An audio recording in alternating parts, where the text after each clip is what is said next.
नमस्कार युट्यूब मंडळी, मी ताराबाई पवार. माय होम मध्ये तुमचं मनापासून स्वागत आहे.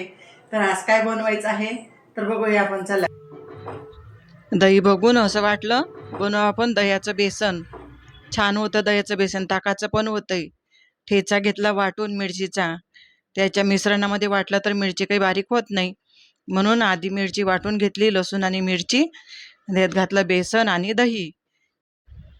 आता मोहरी घालूया, जिरं घालूया. मस्त चांगलं जिरं मोहरी तडतडलं की कांदा घालायचा. ह्या बेसनामध्ये कांदा लागतो, कांदा आणि रुचकर लागते बेसन.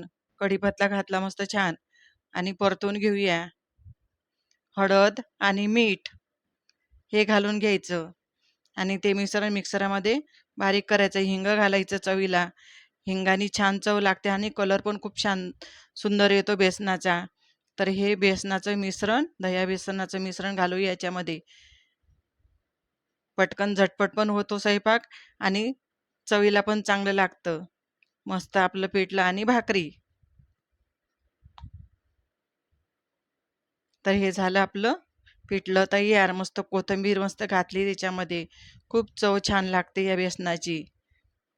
आजारी पडले तर मस्त खायला खूपच छान चव येते तोंडाला. मस्त भाकरी बनवली, भाकऱ्याबरोबर बेसन. मस्त. तर लाईक आणि शेअर करायला विसरू नका. भेटू पुढील व्हिडिओमध्ये. तोपर्यंत बाय.